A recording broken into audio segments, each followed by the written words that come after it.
Well, welcome everybody. Go ahead and call this meeting to order. Clerk, will you call the roll?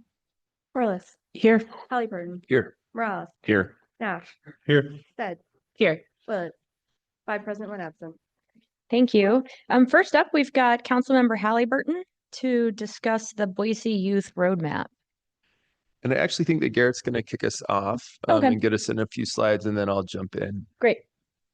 Welcome, Garrett. I'm not sure if everybody's had the chance to meet Garrett Lamb. He's new in my office, has taken over for the role that Kate Nelson used to hold. And we are happy to have him with us and glad you decided to join our team. Welcome. Thank you, Madam Mayor, members of the council. I'm Garrett Lamb. I'm the new Director of Community Partnerships with the City of Boise, and I'm thrilled to be giving you an update on the Youth Roadmap. So to give a brief outline of what I'll be presenting to you today, at the top, I will hand it over to Councilmember Halliburton, who will give some background on the conception of the roadmap. And then I'll talk through the vision of the roadmap and walk you through the timeline our research partner will adhere to deliver a final report by the end of the year. I'll also go into detail about who from the community we are folding into the development of the roadmap, as well as various ways we will be engaging with them. And finally, I will wrap up with some ideas of how City Council can be involved throughout the year, and I'll leave some time at the end for questions. Councilmember Halliburton. Wonderful. To you. Yeah, thank you, Garrett. Well, first of all, I'm super excited to be getting this update for all of our council members to be learning a little bit more about this. I'm super excited, Garrett, for you to be running the show. Thank you for taking the reins and getting this going. And just thank you to council members and Madam Mayor. If folks don't remember, we actually approved funds from our council strategic contingency funds in 2024. So this is really sort of a vision of those funds going to work and what it's going to create. I do want to spend just a little bit of time talking about what this is, how I view it, and why I think it's really important. When I started on City Council, I think it was probably just a year or two in, we approved our climate action roadmap. And I remember sitting at that meeting and thinking that this isn't just a plan, this is a new lens in which we view all the work that we do at the city, making sure that anything that we're moving forward through any different department, that we're doing it with an eye towards how are we moving forward towards our climate goals. And when we started to launch this, I really saw this as a similar effort. How can we look at everything we do through a lens for, is this empowering our youth? Is this making a city a better place for our youth to live? Some of you might remember a couple years ago when I started my second term, I talked a little bit about things that we needed to do to address a growing youth mental health crisis that we were experiencing in the city of Boise. And at that time, Kate Nelson and I began attending a variety of different groups. One of them was called Communities for Youth, designed specifically to address youth mental health crisis and suicide. And one of the things I noticed when we were in that meeting was that, one, the city was doing a lot to make the city of Boise a great place for youth. We had wonderful programs across our departments, but I thought that there's more that we can do, especially when it comes to things that we can do for our teens. And so we put together this plan, and in my head, it was really 3 different goals. It was to make sure that Boise was a place where our youth could grow, thrive, and contribute. And that last part, contribute, is really important. I think that Garrett will speak to this throughout the presentation. Contribute really means that the youth in our community have agency and the ability to shape their future and to shape the future of Boise. That's something that a lot of our youth don't experience a lot. And one of really the goals of this plan. My hope is that when we are done with this, is that we do have a shared vision for youth in our community, a shared vision here at the city, a shared vision with the youth that are participating, all of our different organizational partners across the city, and a shared lens in how we do things. When we're building a new park, when we're building a new apartment complex, when we're designing a new fire station, how are we doing it with youth empowerment in mind? And a not great example, when I used to work at the Boise Bicycle Project, we would go to Civic Park Apartments, and we would go and we would teach the kids how to fix their bicycles. And of all the places we went, this was the place that the bicycles were in the worst shape. And it's because they had no covered bike parking and no ability for the kids to bring their bicycles inside. So they sat out in the weather um, all winter long, and we would come back and have to replace almost every single part on the bicycle. This is an apartment complex that doesn't have a playground. It's an apartment complex that wasn't designed with youth in mind. A good example would be Molinar Park. Most of our parks that were designed a long time ago, they've got wonderful playgrounds on them, and they've got great softball fields, and they're really great for little kids, and they're really, really great for adults. And sometimes our teens don't have a lot of stuff to do in the middle.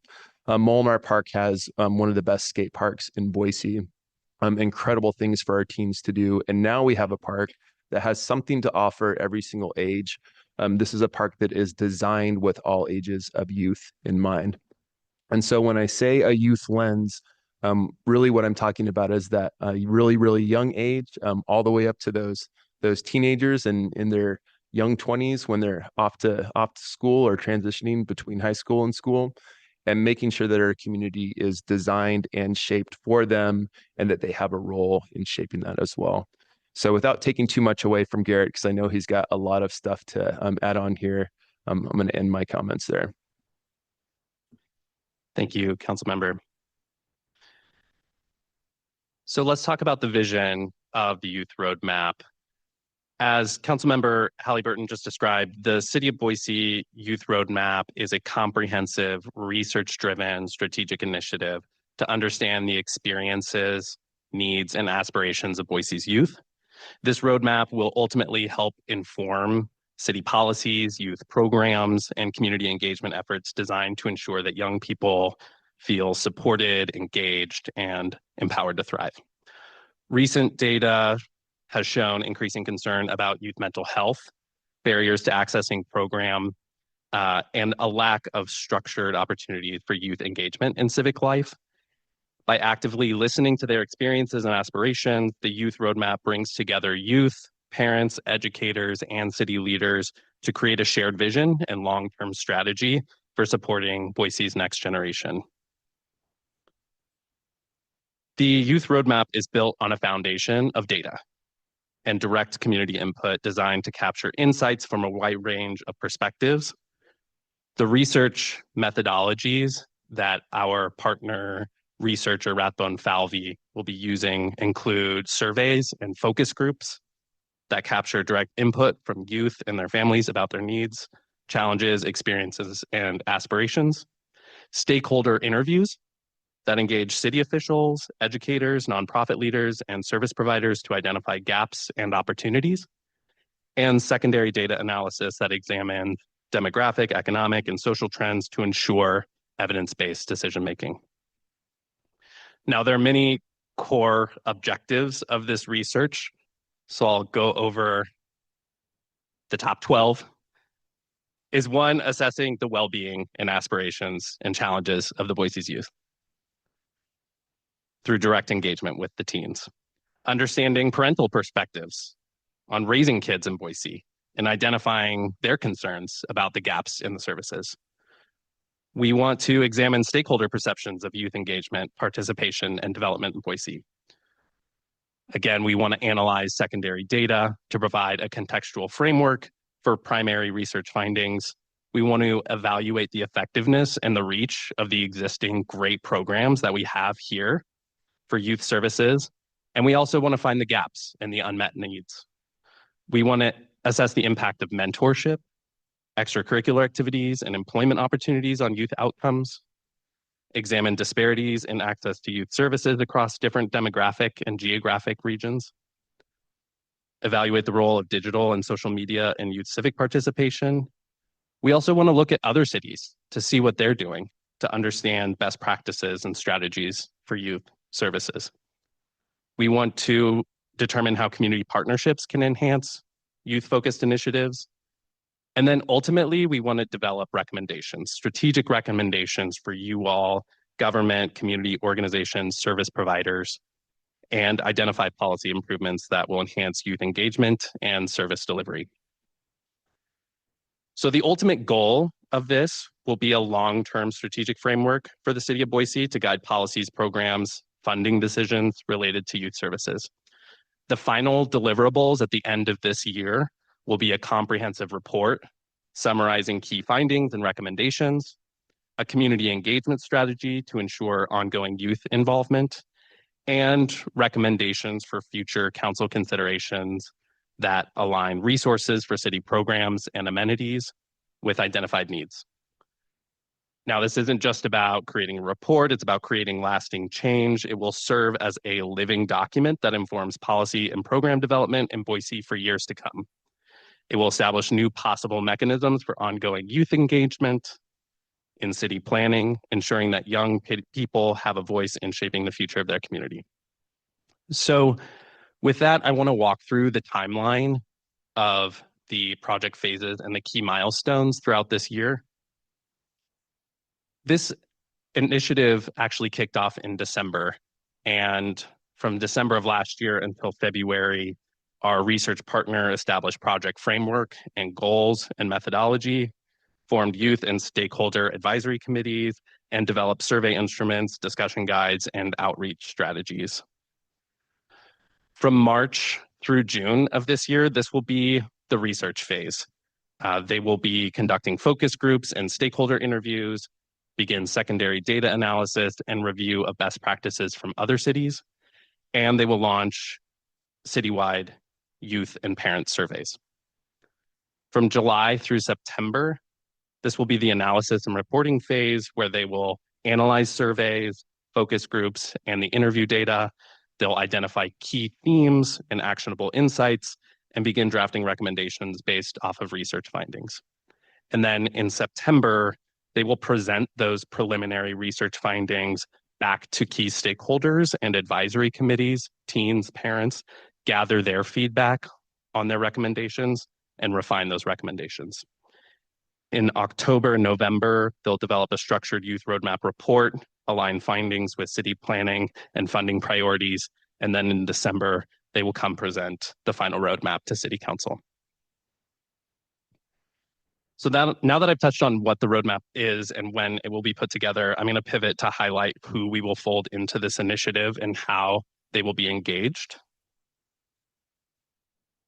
So a broad range of stakeholders will be engaged in this process to ensure a well-rounded perspective. These include youth and families, who will provide direct input through the teen and parent advisory committees, City of Boise employees and officials from multiple departments will be engaged to inventory existing city initiatives and identify gaps, and community stakeholders, including schools, nonprofit organizations, youth service providers, and business leaders who will contribute their expertise.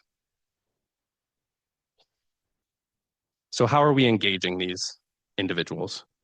To ensure all voices are represented, the youth roadmap process includes citywide surveys and focus groups to collect perspectives from diverse youth populations, one-on-one interviews with key stakeholders to gather insights on existing programs and gaps, and youth, stakeholder, and City of Boise advisory committees will be used to help shape recommendations. So there are many community organizations that are already involved in this youth roadmap, and I won't name them all, but to highlight a few, we have Communities for Youth, which Councilmember Halliburton mentioned in his introduction.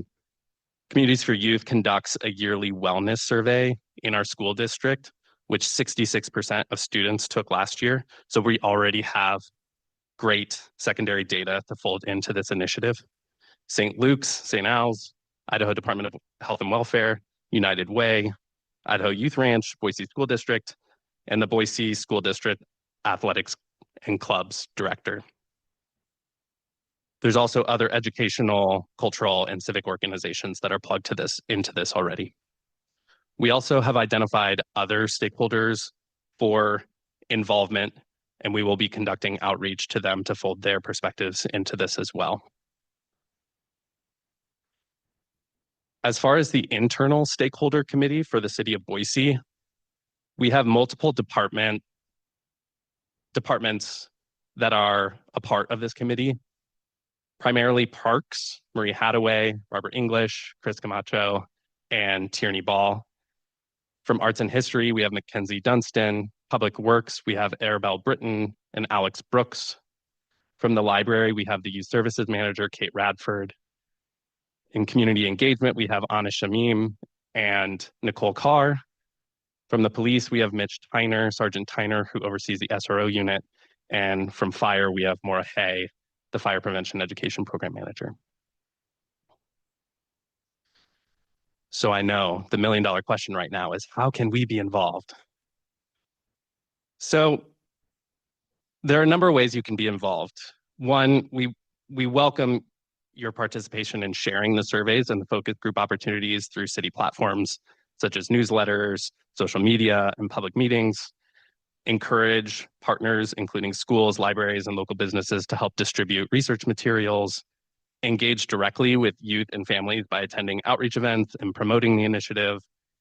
And we welcome any input you may have on identifying individuals and organizations who should participate in surveys and interviews.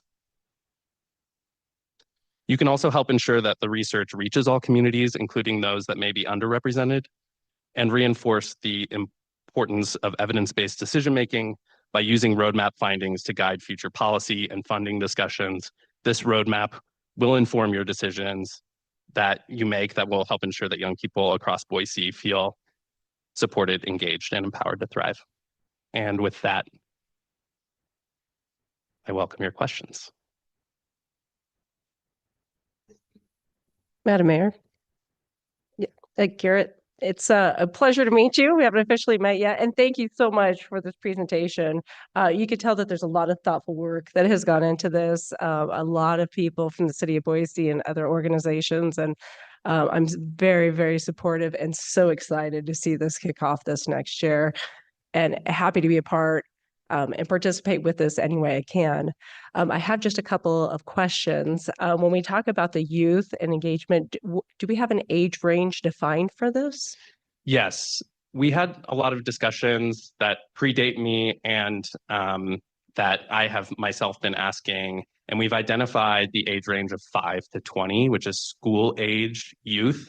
There are a lot of very specific needs that children under 5 have that could merit its own research report.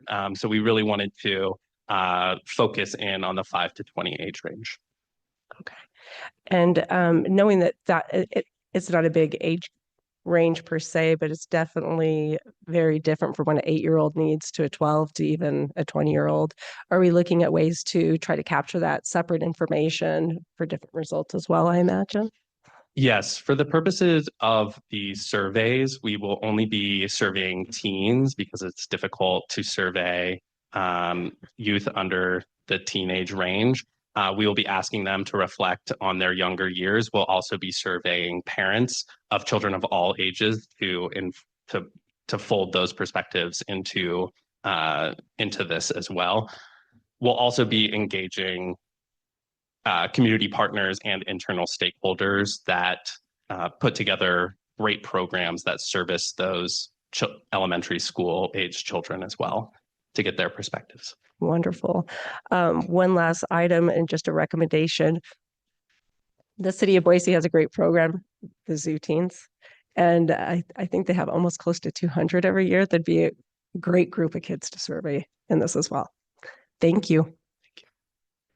Madam Mayor, Yeah. Councilmember Corliss, just to add to that a little bit, one of the things that our staff will be doing, and I think an important part of this, is inventorying all the things that we're already doing and already doing really well. And if you look at every single department in the city of Boise, whether it's police, fire, parks and rec, library, you name it, we've got great programs going. But one of the things that we want to try to figure out is, what is the programs that we have for different age groups?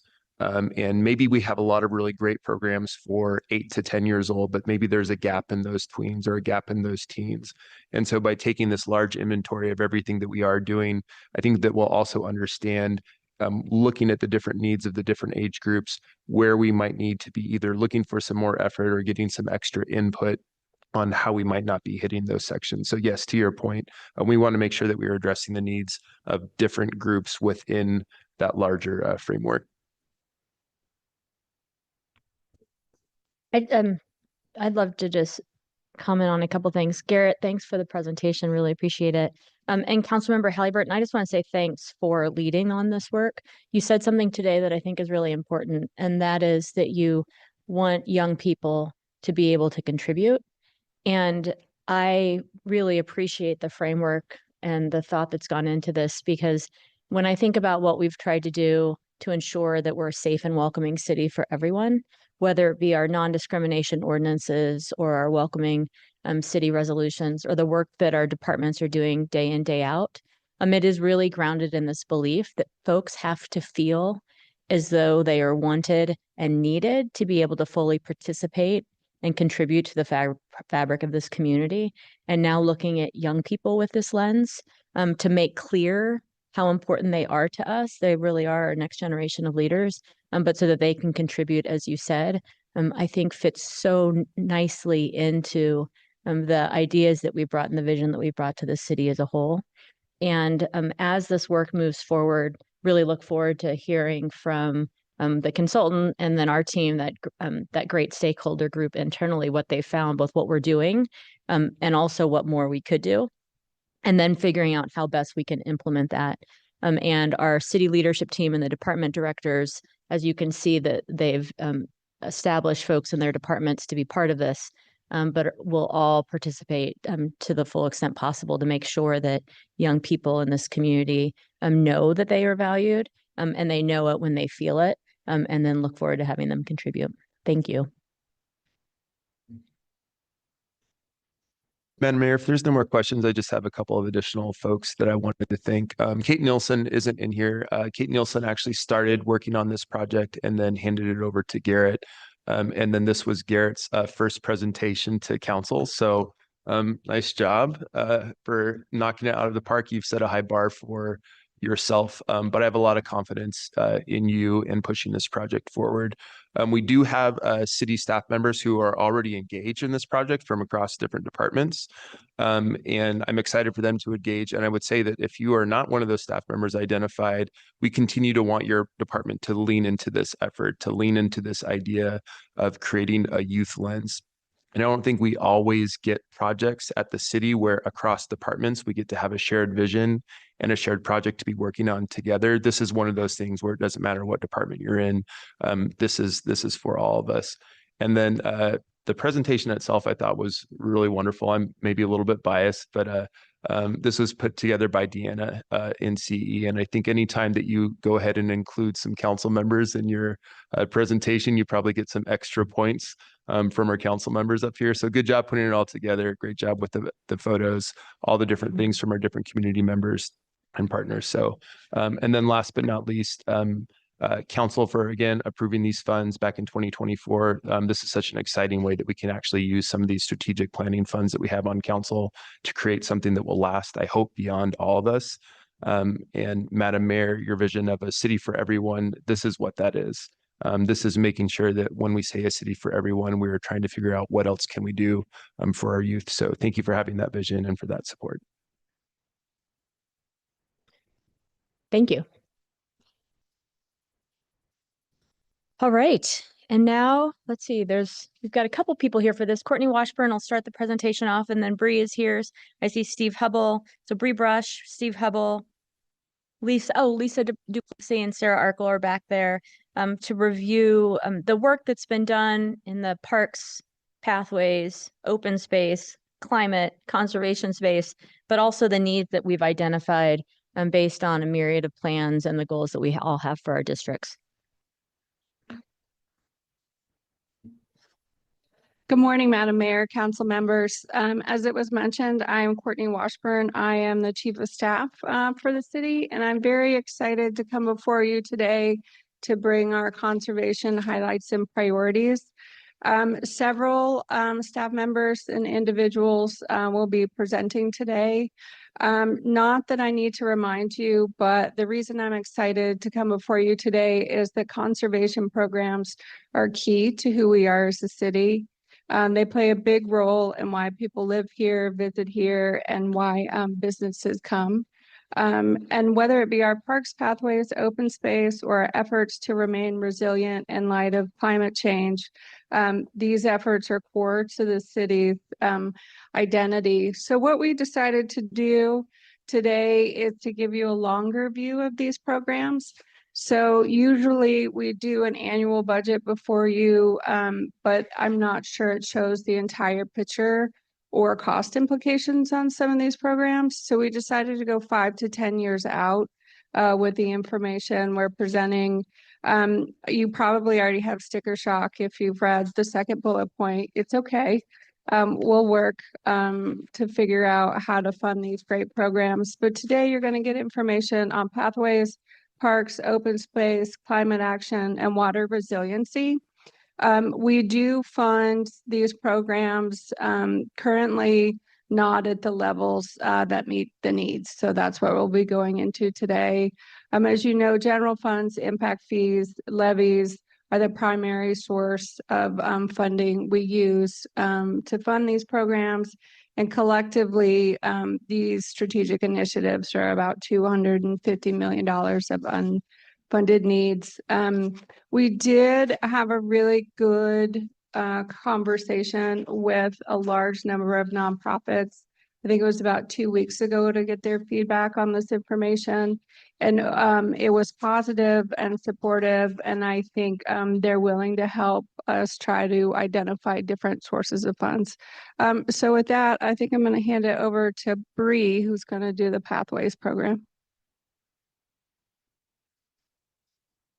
Thank you, Courtney. Madam Mayor, council members, Bree Brush. I am in the mayor's office, but today I'm representing the work of the Mobility and Public Spaces team. Dane Hoskins, specifically our Pathways program manager, was not able to be here today. He's out of the office, and I'll be sharing the projects that he's worked to advance over the last couple of years and will continue to work on in the years to come.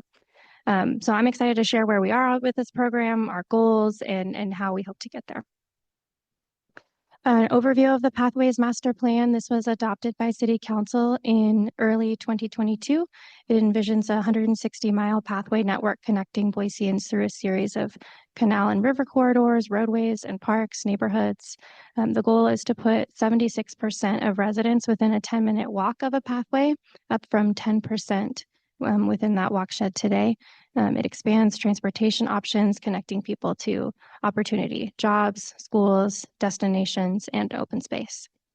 The current program budget annually is $300,000.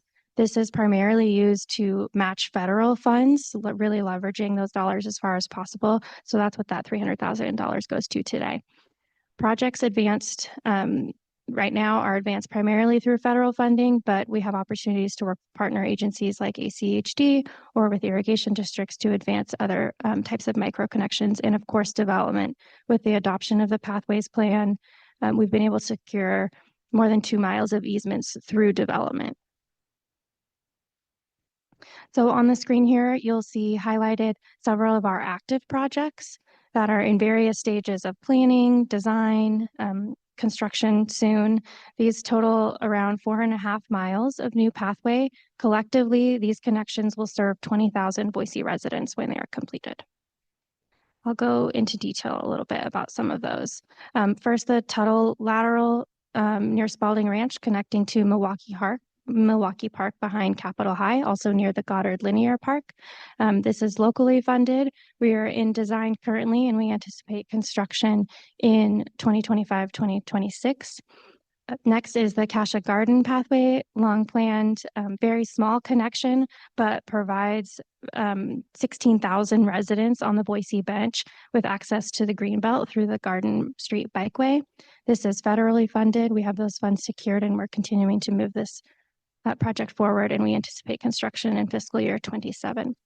Another federally funded project is the Broadway Federal Way pathway. This is a connection from the Federal Way Bikeway down to Broadway Avenue, just adjacent to the connector. So we have federal funds for this, and we're in design currently. We have a consultant on board, and we anticipate construction in fiscal year 27-28. To give you a look at some of our funding needs over the next 10 years, we hope to complete 17.4 miles of new pathway. This increases that percentage of Boiseans from 10% within a 10-minute walk to a park or pathway to 46%. Some notable projects that would help us get to this goal: the Farmers Lateral in the Bora neighborhood, connecting libraries, grocery stores, schools; the Reidenbach Canal near the Town Square Mall, again, connecting important employment centers, multifamily housing, schools, libraries; the Thurman Mill, which is near the watershed, is really close to the Greenbelt, but lacks a connection today. So that's an important project in that area. And then the Spoils Bank Canal in Northwest Boise. We have federal funds to advance to some segments of that today, but in the next 10 years, would like to complete that whole connection. The total cost in today's dollars for design and construction of these projects is about $32 million. And we currently have, over the next 5 years, $1.5 million programmed to be able to match those federal funds that I mentioned earlier.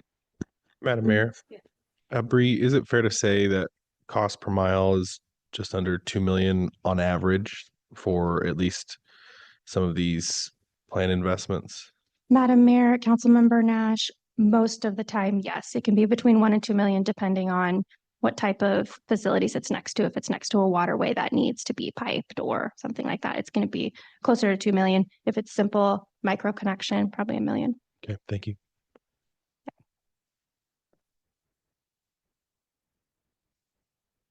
Oh, I think that was the last thing I had to say. I'm going to hand it over to Sarah Arkle and Lisa Duplessis.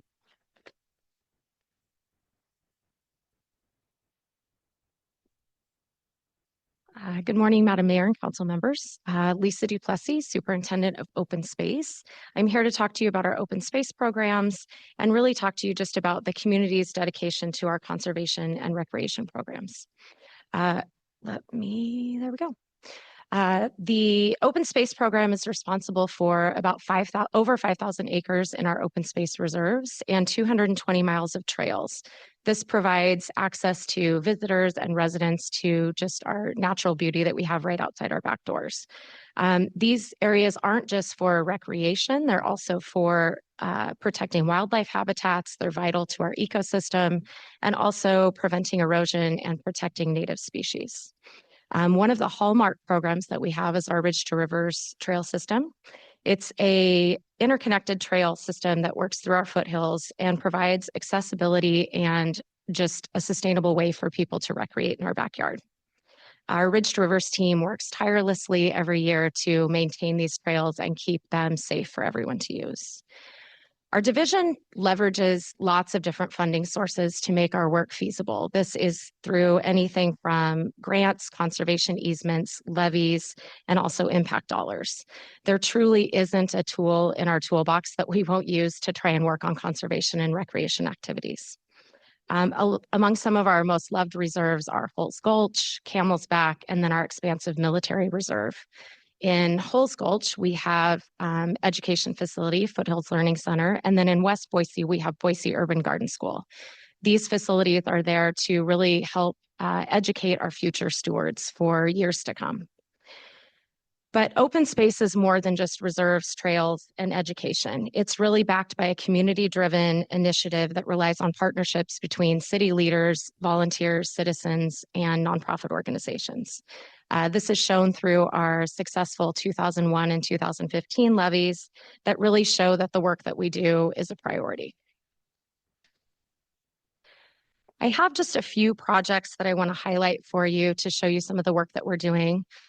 Spalding Ranch is a historic site out in West Boise off of Cole and Mountain View roads. It is really a community gathering space that will blend history, agriculture, as well as education. This project will have a mix of open space, pathways, educational areas, and also community gardens. It really truly is a one-of-a-kind project and will give not only neighbors the access to a project like this, but also residents throughout the city. In 2024, we used impact fees to make the property more accessible. We put in a connecting roadway that really makes people be able to access the property. It's a 20-acre piece of property. So a roadway like that was needed. And then also put in an irrigation system that will help farmers actually use the property. For 2025 and 26, we are currently in design phase for not only pathways, so similar to what Bree mentioned, there will be pathways. This is kind of a piece of that longer expansive area. So we'll go Goddard behind Capitol High School through Spalding and all the way over to Mountain View Park. So it's really a vital connection through there. So we're working on designs for pathways and also a restroom and wash station. And both of those should go to bid and hopefully start construction this year, which is huge. One of the things that makes this property interesting is that it's really based off of partnerships.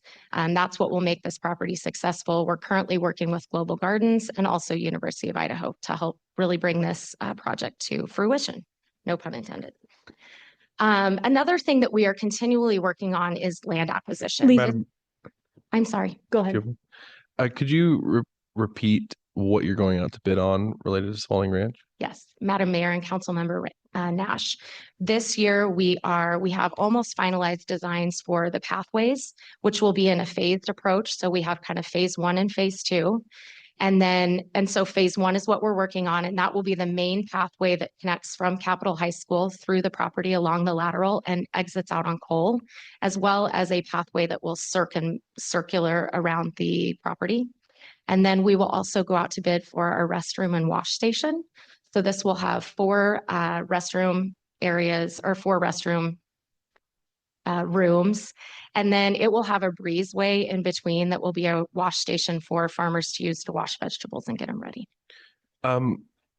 Last time I had spoken with Director Holloway, I'd heard that the internal pathways that we were estimating a cost of just under 2 million. Is that still the case? And are we still looking at impact fees for that?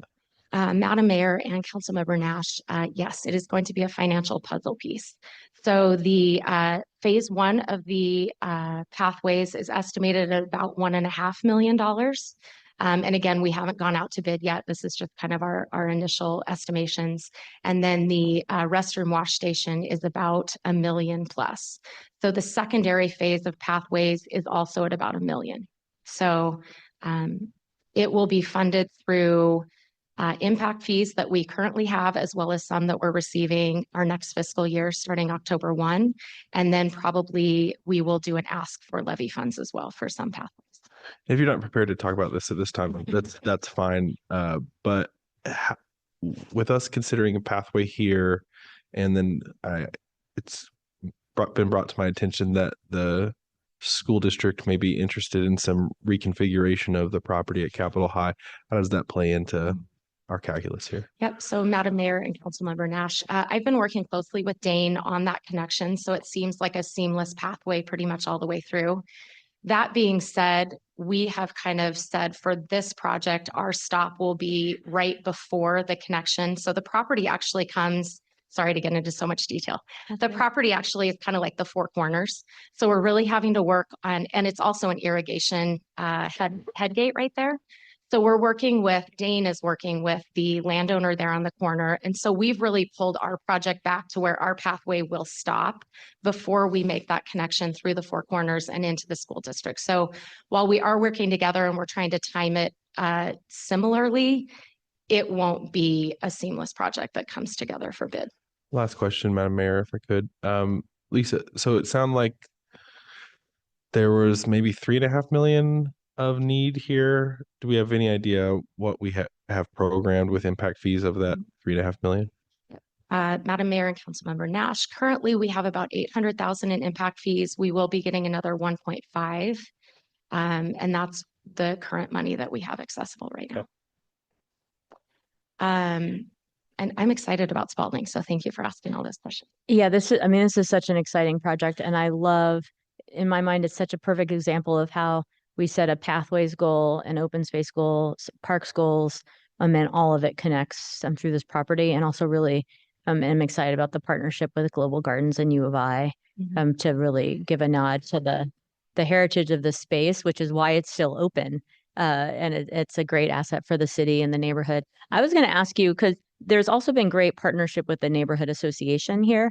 and was wondering if you had any information on the seed planting days, if we're still doing the pumpkin patch, all of that, just for council to know, but also the community to know. Yes, Madam Mayor, yes. So the West Bench Neighborhood Association is very involved.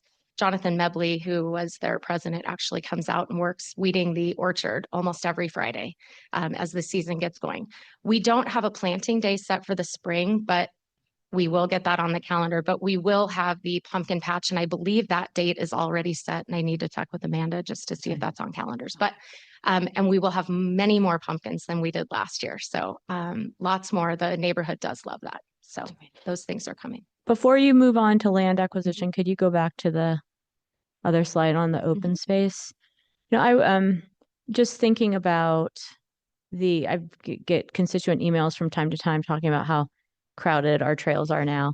And I mean, it's relative. I think about, back in the late 90s that there were just probably 30 of us out there on a regular basis, and now there's thousands. Do you have new data on usage? I mean, I remember that we saw during COVID kind of a spike of, was it 3 times the use on our greenbelt parks and open space reserves? Just wondering if that has kept up, that level of usage, and if it's continued to grow. Yeah, Madam Mayor, yes, absolutely. And I think the 3 times was really just kind of a guess. That's the best guess that we could have, just of us being out on the trails. We do have 2 different counters that are underneath the trails. We have one in Hulls Gulch and one in Polecat that we're trying to use that data over years to extrapolate throughout the system. But those have only been in place for about 2 years. Okay. But yes, I would say, and one of the things I was going to talk about later, just in our Ridge River system, and one of the needs that we have is, I think to your point, during COVID, usage outside on our trails and open space exploded.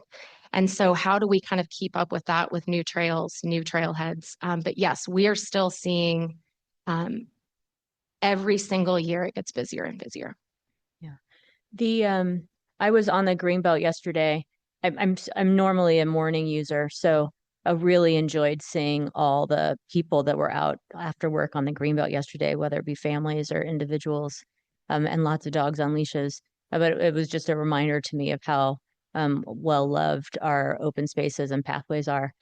Since you've got Hawkins up there, has it opened, or when does it open? Madam Mayor, May 1st. May 1st. And is that when Heroes Trail opens too?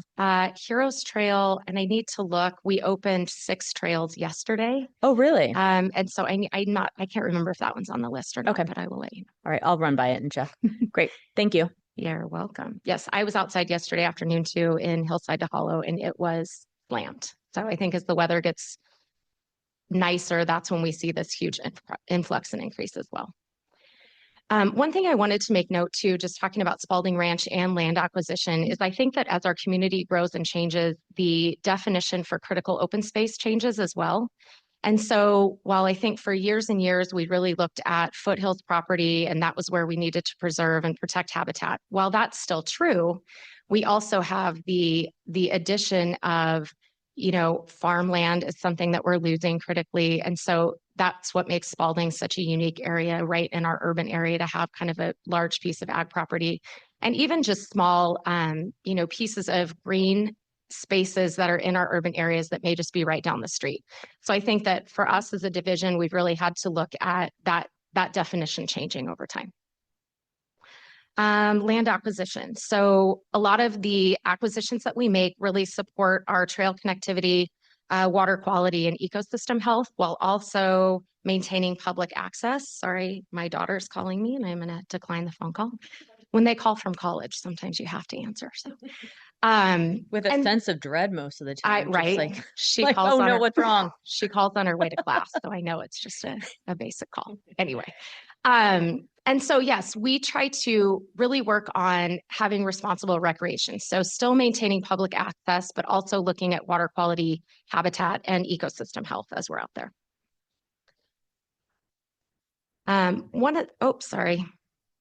Trails and trailheads really quickly. Again, these last 2 are kind of ongoing projects that we do that are always something that we're working on, but I can give you some specific connection or some specific examples.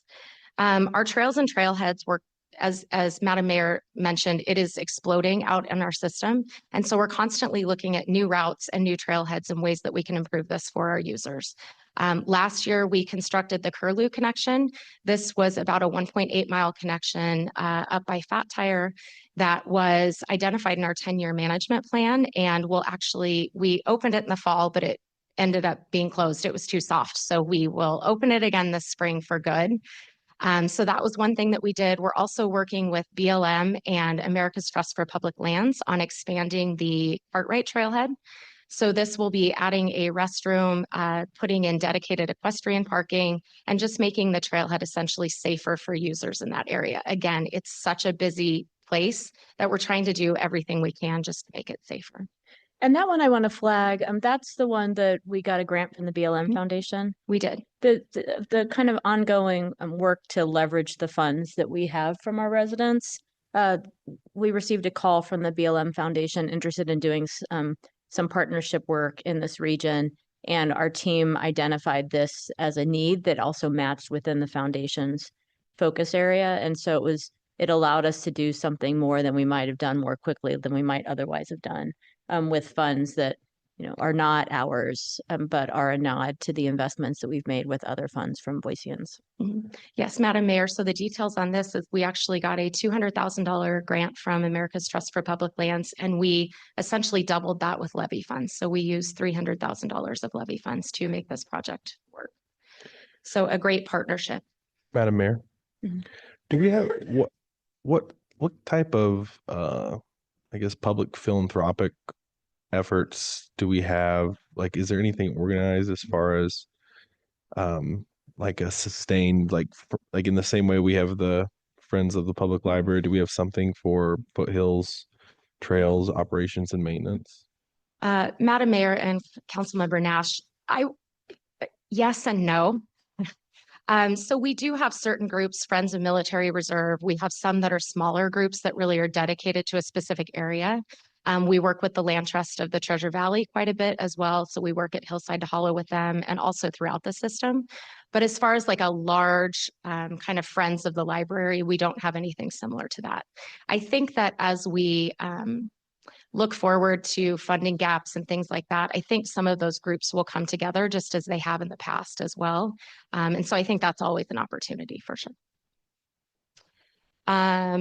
Last thing I wanted to mention is we are breaking ground here in the next few weeks on a purpose-built mountain bike trail that has been really wanted for users for a long time. So that's kind of one of our last things that I wanted to just highlight and identify.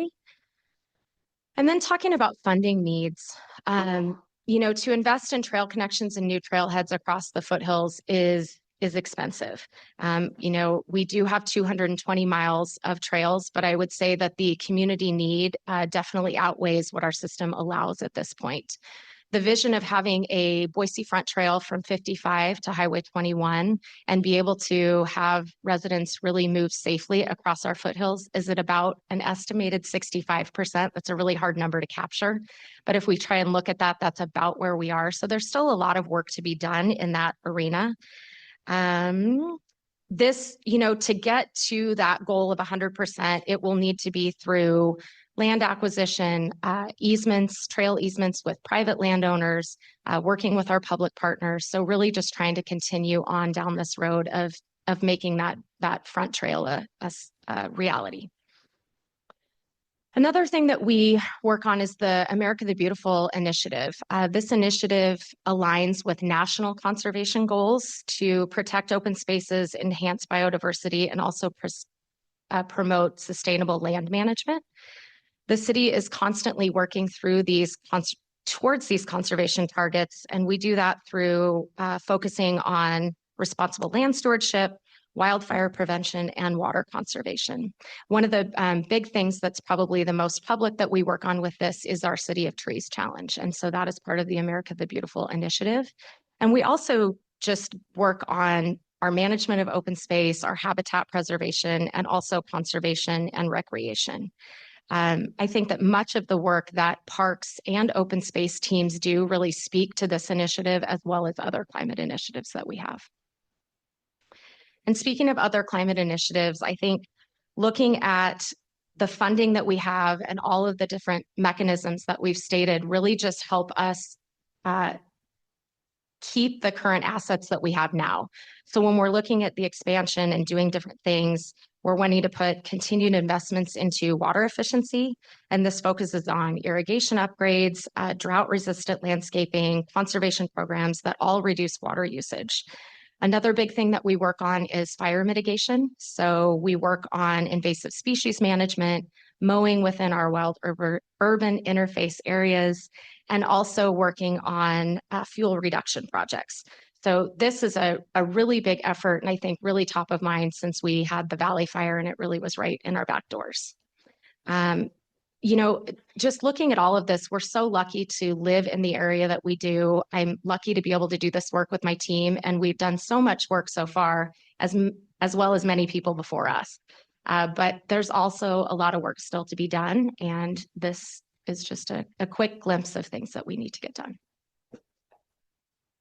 If there's any questions, or I can turn it over to, I think Sarah's next. Madam Mayor, not a question, but just something that I would like to thank you for and emphasize. And I think that that's the expanded definition of open space, and how we look at Spalding Ranch, how we look at some of our canal pathways that have wildlife living in them. Sometimes I sort of think that open space is wherever you might be able to see like a duck or a deer or an owl or wildlife in a habitat. And one of the examples that I always like to talk about is the Hyatt Hidden Lakes, a section of town that is a reserve, that isn't in the foothills, that is open space, and you can go there and you can see wildlife right in the middle of a neighborhood. And that project in particular was a combination of somebody donating land, a EPA grant from the federal government, a public works project, sort of you name it, to create this absolutely like beautiful golden thing in the middle of one of our neighborhoods. And so when we talk about open space, when we talk about pathways, I love that we always talk about the foothills, and it's so important. I think we all agree that we want to hold on to those and keep expanding our efforts there, and that we're also looking at our other opportunities in the middle of town where people can walk out their door and there it is, whether it's, you know, in South Boise or over in West Boise with the Hyatt Hidden Lakes. So again, I appreciate that effort of expanding that definition of what open space really is. And I guess, you know, for council, for myself, as a reminder, most of these projects, it's a combination. Sometimes it's levy funds, sometimes it's a private landowner, you know, who is donating something. We just had Doug Fowler donate some water rights for us, you know, somebody philanthropic doing that. But there's usually some federal funds that help us do that as well, that really created a lot of incredible projects. And so that combination, that puzzle piece, I think is something for us to keep in mind as we're planning and trying to figure out where those funds might be able to come from or might not be able to come from. Thank you.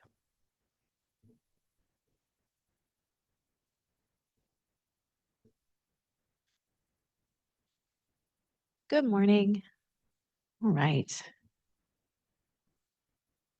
My name is Sarah Arkle. I am the Superintendent of Parks Resources, and I am excited to share with you today some of the hopes and dreams we have for our park system. Quick overview, many of you already are aware of this, but we have an amazing parks inventory, 110 park sites within and outside of city limits, 13 of which are undeveloped completely, and a portion of which don't have any sort of master plan or future plan for them at this point. 29 miles of greenbelt and multiple outdoor recreation facilities, from pools to playgrounds to skate parks to gyms.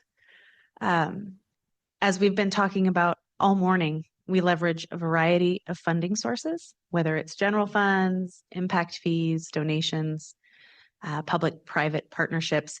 Just today, we closed on a new park property, which let's take a moment to celebrate a future park off of Fry Street.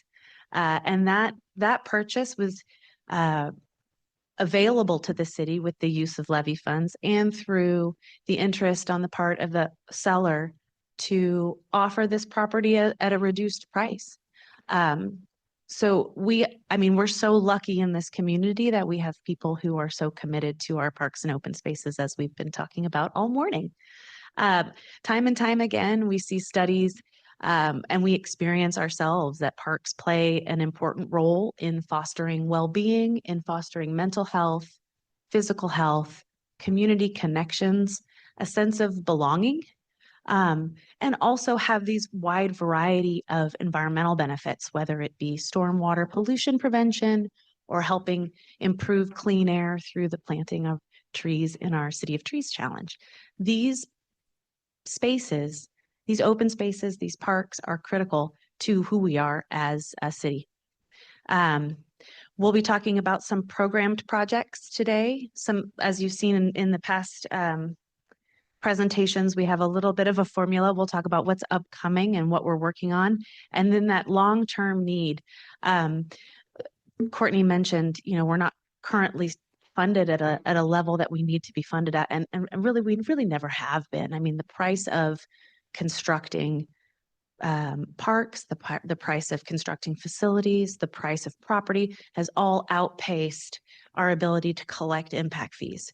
And so it is not uncommon for us to be building a park for many decades.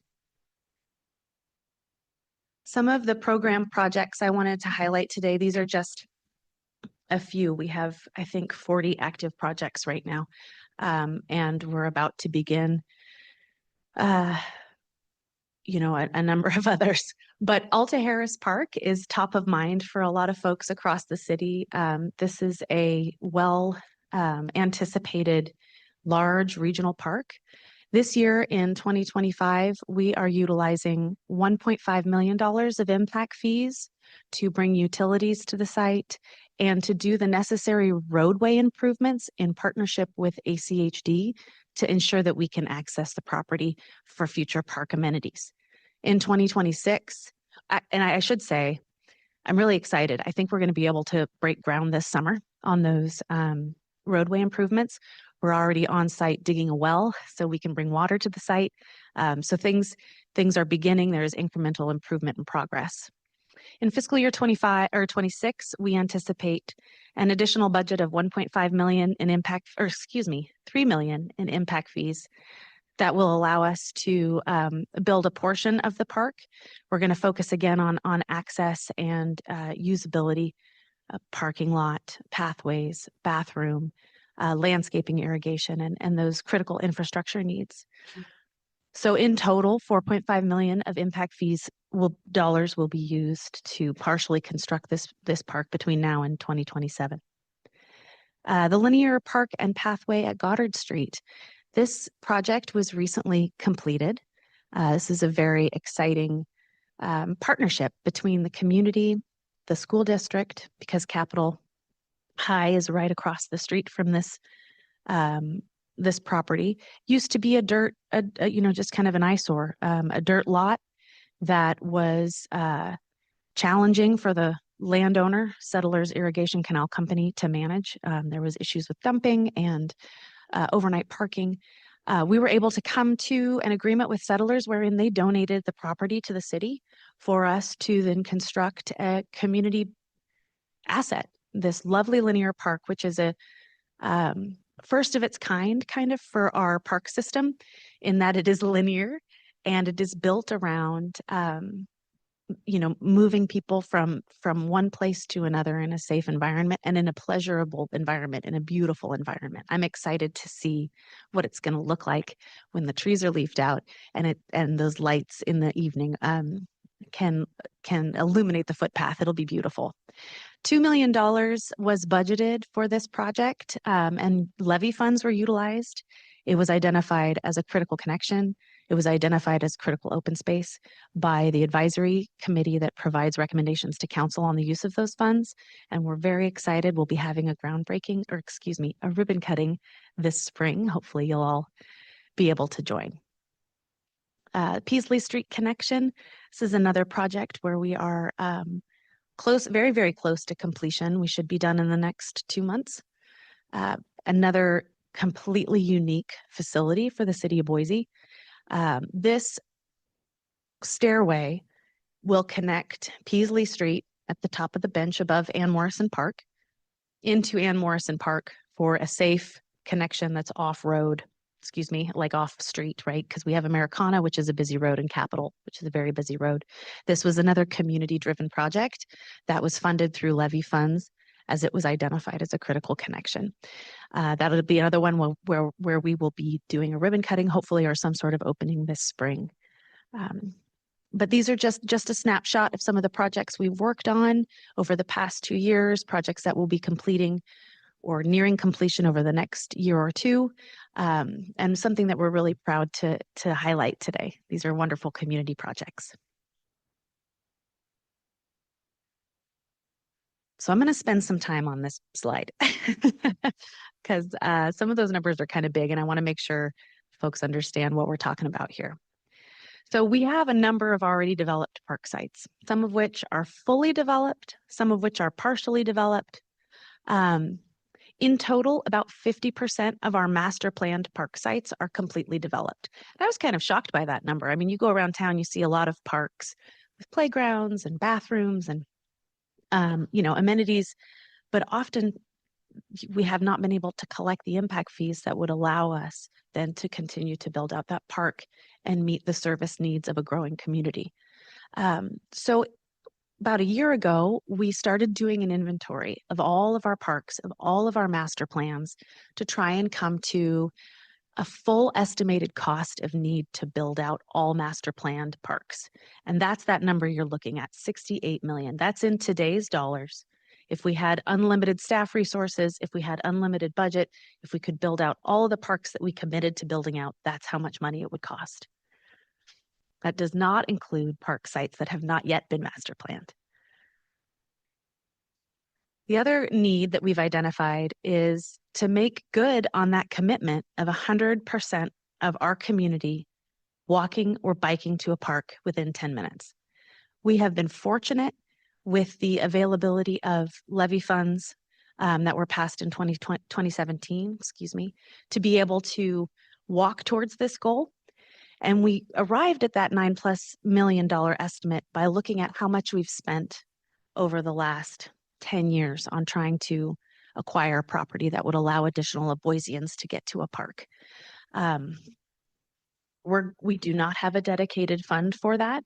There are some impact fees that are identified within areas of growth for acquisition, but that is not going to meet the future need of the city if we want to get to 100%. Madam Mayor. Sarah, on this one, that number seems low to me.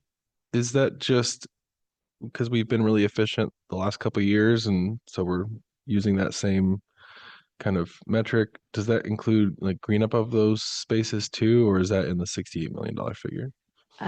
Madam Mayor, Councilmember Nash, that would be acquisition only, and it's based on the previous, decade or so of data that we have on how much it cost us as a city to purchase property for future parks. Okay. Do we have any data on like what it would cost to green up new acquisitions? Like, is there like anything you could give us there? Sure. Yeah, Madam Mayor, Councilmember Nash. Just to get your minds around how much it costs to build a park. A number of months ago, I came before you and brought sort of like the process of building a park. To green up, so to speak, or put turf and irrigate 1 acre is around $100,000. We're looking at around $500,000 to $600,000 for a playground, between $600,000 and $800,000 for a bathroom. So you just start to see how these things can add up pretty quickly. Yeah. And the only other thing I'd mention about that that ensure Boise residents live within a 10-minute walk of a park number is that we have had property donated to us. And so we're inherently assuming and hoping and praying that we will continue to have that philanthropic ethos in our community. Madam Mayor. Sarah, thank you. Just to piggyback off of that, kind of curious because you mentioned the donations and you think about the couple recent small park sites that the city's been able to close on, and it has felt kind of like they've dropped in our lap. Mm-hmm. Is that accurate to that? They've thankfully, due to these donations, they kind of came out of nowhere, or were we doing anything to kind of keep our eyes on these certain areas Is there a call out there to the community that says these are the certain areas that are maybe prioritized? So kind of curious, is that accurate? Kind of these have fallen in our lap, but then also, is there anything we're doing that's kind of identifying the priorities of where we need more of these? Madam Mayor, Councilmember Morales, that's a fantastic question. And the fact that you're all experiencing it as it dropping in your lap means I'm doing my job. No, we are super targeted on identifying through the Trust for Public Lands tool and through a GIS tool, the areas where we need park sites purchased for future development to allow this goal to be achieved. We're also working with brokers in the area to actively reach out to landowners and try and find those folks. And in addition to, combing all of the MLS data that comes through to try and identify things. So we've got kind of a varied approach. Yes, we've identified where we need to find park sites. We're working with professionals, and we're also trying to find every little thing that falls between the cracks. And I'll just jump in here. I mean, so we are able to measure where we know that 73% of Boiseans are within a 10-minute walk to a park. Be clear, that's a piece of property that we've acquired that will be a park. But that guiding measurement is what's guiding great staff work in terms of targeting areas. So yes, if somebody from Boise called and said they wanted to donate something to the city, we'd have a conversation with them. But the only way we meet our goals is by measuring the progress we're making and being very intentional in combing those listings, reaching out to folks that we think might be interested, so that we are poised to make acquisitions whenever possible, so we can get to the point where every kid in Boise can walk safely to a park property within 10 minutes.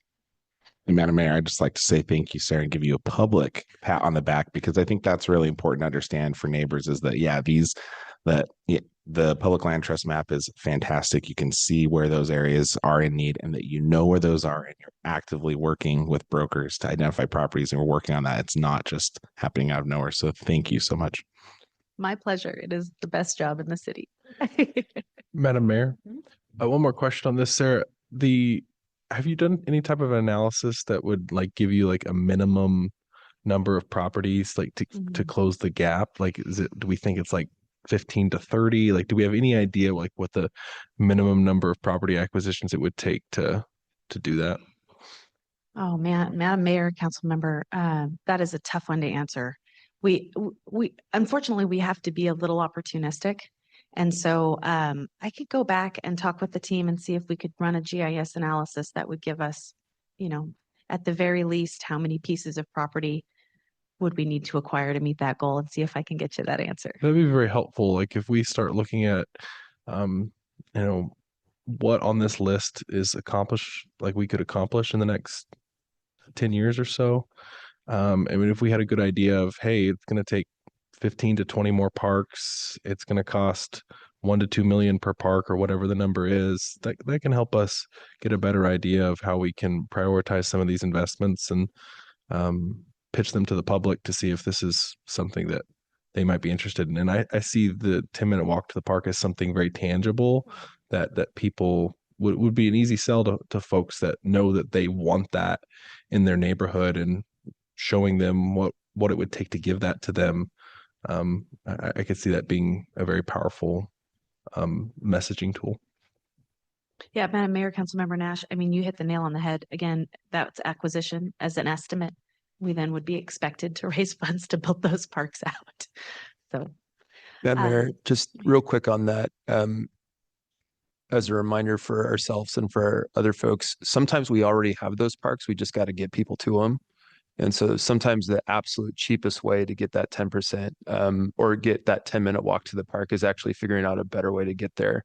And so Cassia Park is such a great example of the pathway that's gone through there. And so as we're looking at these things, as Council President Nash said, I think it's really great, but also to make sure that we're kind of looking at, and I know you are, where are these key connections that could actually take some amenities that we already have, that we've already spent a lot of money on, that we're already funding, and just getting people to them a little bit easier.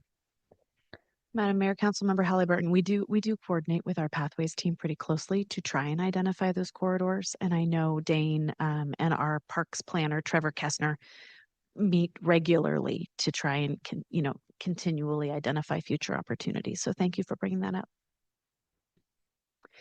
And finally, we've added a third goal here that is kind of a catch-all for the emerging community needs that we see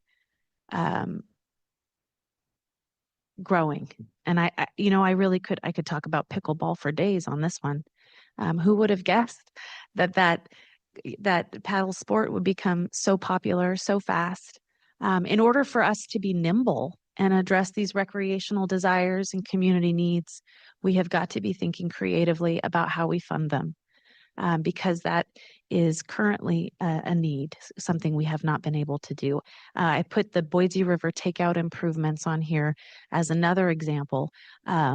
We've got, obviously the Greenbelt has seen increased use. The river float season has grown in the past 5 years as well. COVID really changed how people interact with their environment, and we have so much available that's free and available to the public. All you need is to bring an inflatable and a life jacket, and you can enjoy the A river. true inflatable, A true inflatable, not a unicorn. or a mattress. Right. But please, life jackets for everyone listening. We've got a takeout there that is not currently designed, or maybe it was never even designed to function as such. There's a greenbelt crossing. You got to drag whatever you brought across the park to the roadway where there's limited parking and a shuttle. There's some work that needs to be done there in order to make that a amenity that it needs to be and it deserves to be. So those were the funding needs we identified. Again, that 87 million is in today's dollars. And it is about, really just building those new things that we need here as a community to meet this wonderful reputation, goal, identity that we have as a park, open space, recreation destination for families. Thank you. Thanks, Sarah. Steve, welcome.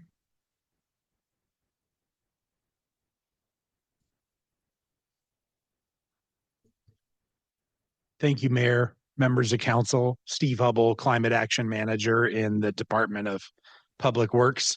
I'm here today to present on two sections. First, we'll discuss climate action, and then following that, water resiliency. As council is keenly aware, Boise's leading in the state, regionally, and nationally on climate action. We have a climate action roadmap that establishes ambitious but achievable goals for city government and our community to be carbon neutral. It identifies areas of priority and necessary actions to achieve those goals. It provides for us the why across three themes. First, people, particularly those who are most likely to be the most significantly impacted by climate change. Next, health, confirming the linkage between public health and climate impacts and identifying solutions that benefit both. And then economy, understanding that climate action drives economic opportunity and jobs for our community. The roadmap prioritizes mitigation or actions that directly reduce greenhouse gas emissions, while also prioritizing and emphasizing community resilience to address the impacts from climate change that our community is already facing and are likely to increase in the future. The city's climate action team, so those are the 4 staff that work directly on climate sustainability issues every day in the Public Works Department, operate with an approximate budget of about $500,000 annually. Historically, that's funded planning activities, and more recently has transitioned to funding small or what I would describe as pilot implementation activities. Additionally, climate initiatives are funded through the city's capital budget for new facilities, new buildings, the city fleet, and upgrades to existing buildings. And additionally, federal funding, for example, recently the American Rescue Plan has supported climate initiatives. And additionally, our team's been very active in competitive grants, particularly from 2022 to 2024 to support this work. Couple of existing programs and projects to highlight. First is the energy and water efficiency for vulnerable communities. Since 2021, the city's collaborated with the LADA Community Action Partnership to support their delivery of efficiency and weatherization programs for income qualified residents.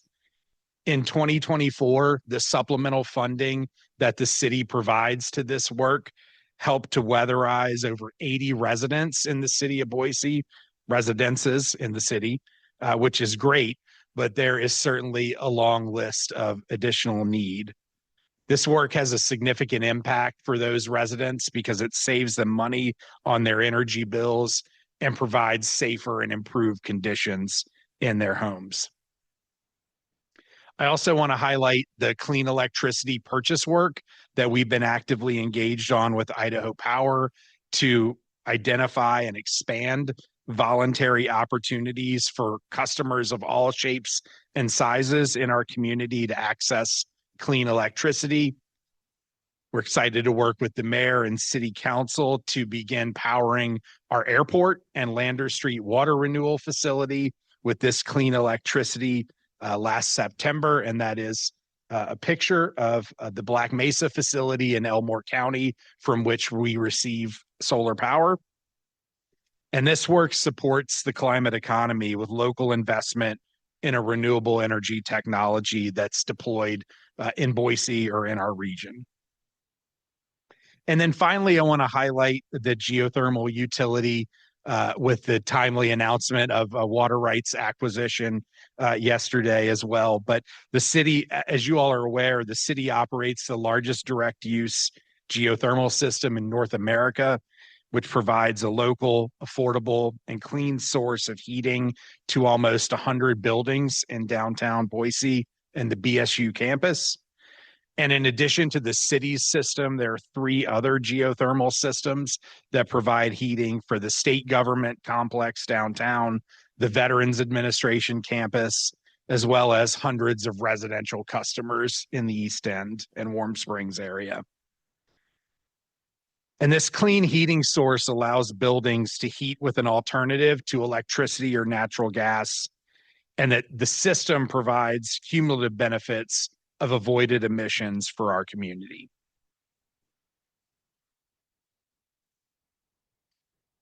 So I'll transition now into talking through some of the future funding needs, and we've set this up into 3 slides.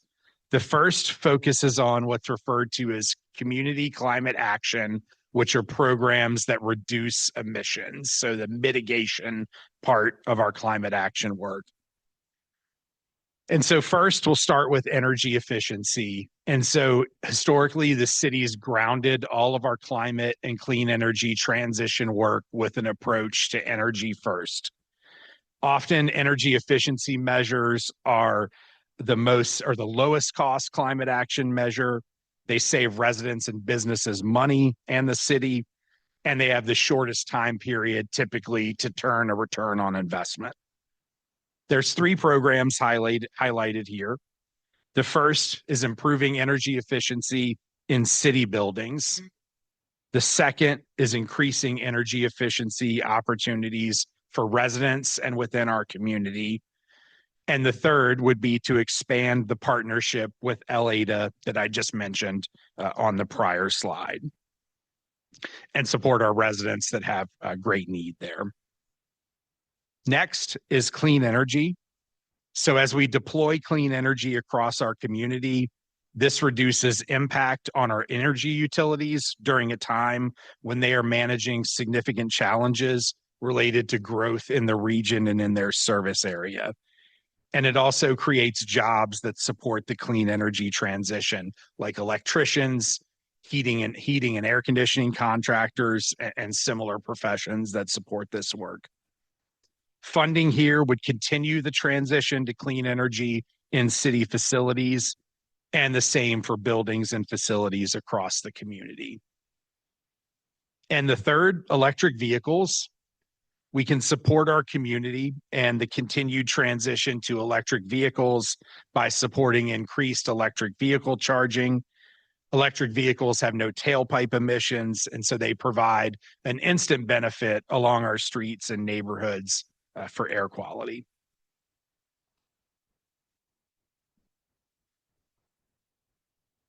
And next, we'll discuss community climate resilience. So we talked about the impacts that we're seeing from climate change already and how those will increase into the future. And so these programs are designed to prepare or make the community ready for some of those impacts. And we're focused here on two: heat and increased participation. Not participation, precipitation, excuse me.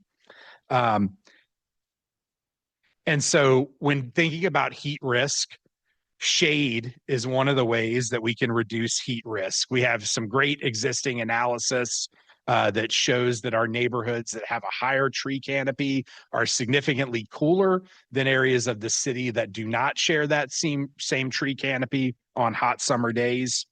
And so this funding would continue that City of Trees challenge work with urban tree planting, increasing shade in parks and in other areas throughout the city.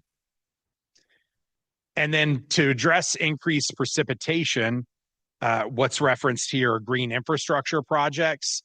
And those are typically a more cutting edge approach to stormwater management and rainwater runoff that promote infiltration. So getting that runoff water back into the ground, improving water quality by doing that, and then providing the tangential benefit of helping with local drainage issues and potentially mitigating flood risk on a localized scale.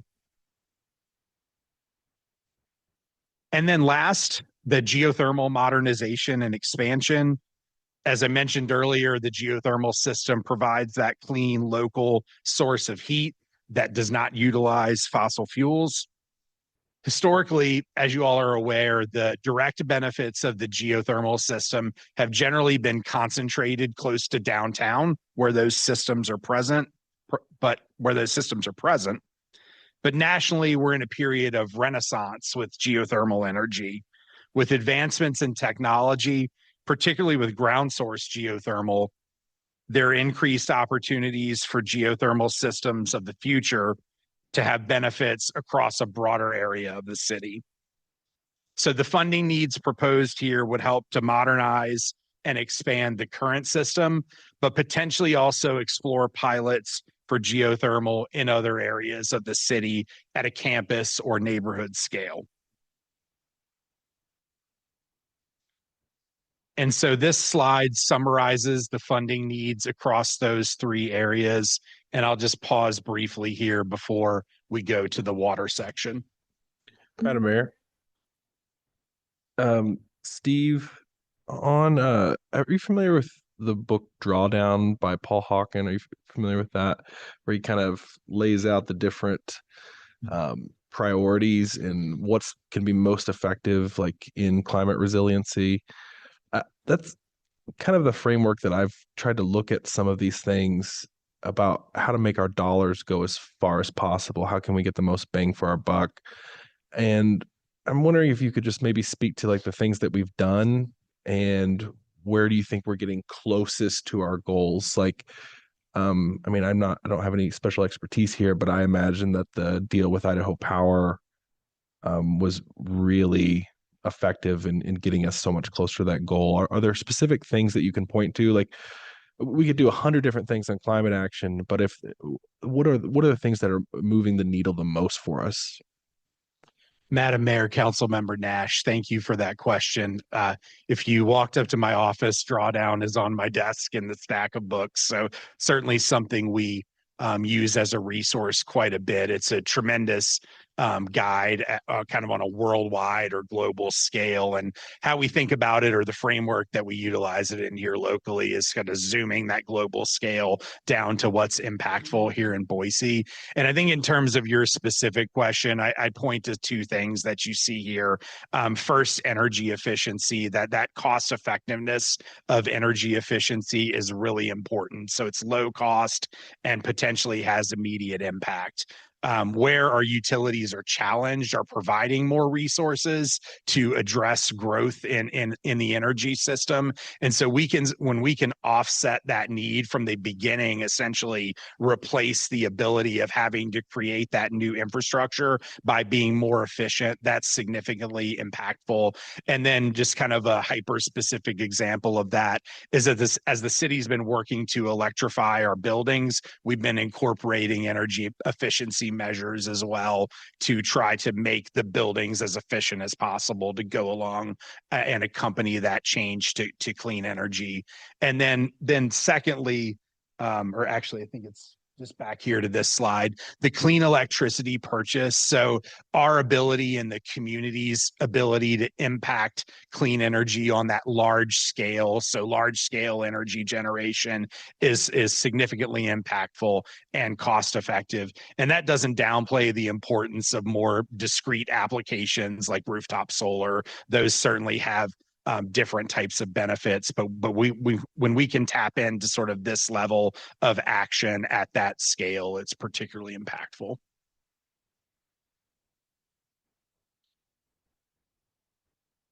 Okay, I'll transition into the water discussion. Glad to come back to any of the climate work if there's any additional questions. I don't believe it's a surprise to you in a high desert climate that water is a particularly valuable resource for our community. And it's certainly one that we face a significant risk around when thinking about climate change.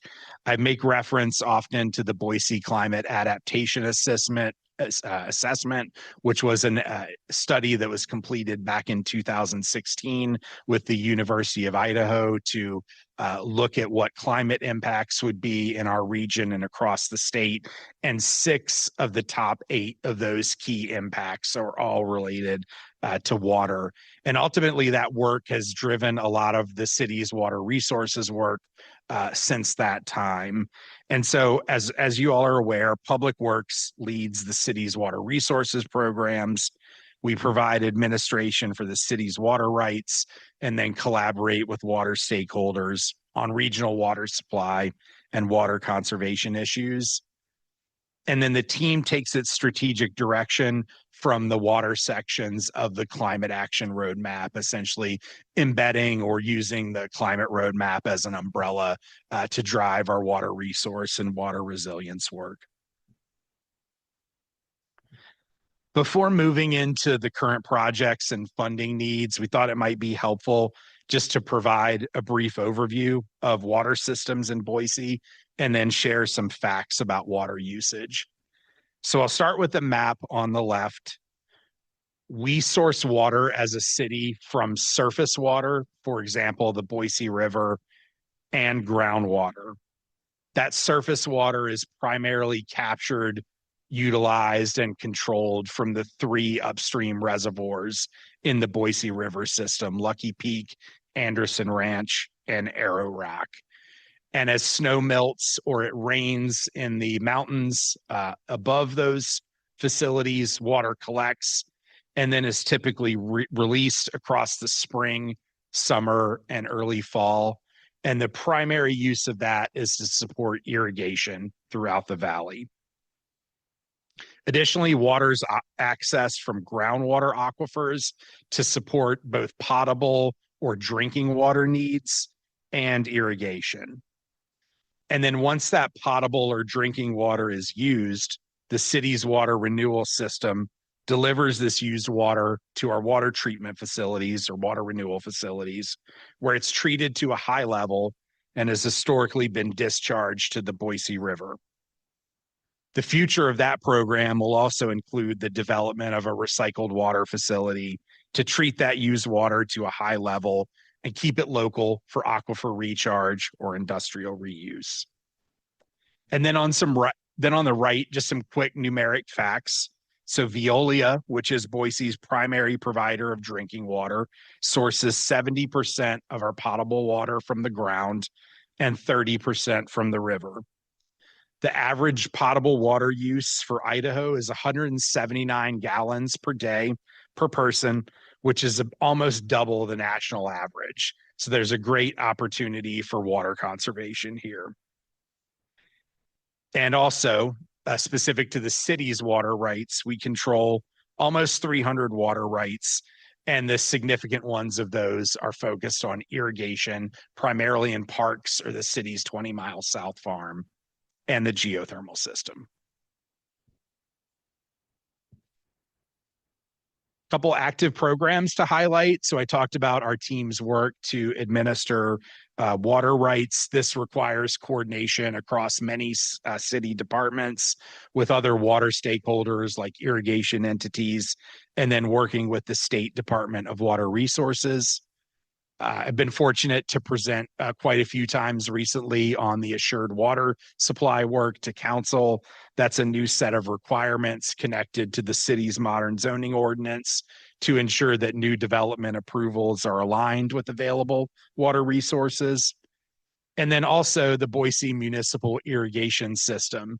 As you recall, I think it was 2 weeks ago, the council sat as the appeal body for the irrigation utility that we operate in case any customers had any concerns with their bills. But that's a unique asset that we are able to provide irrigation to a handful of neighborhoods in West Boise, similar to the work that many private irrigators and canal companies do in the city.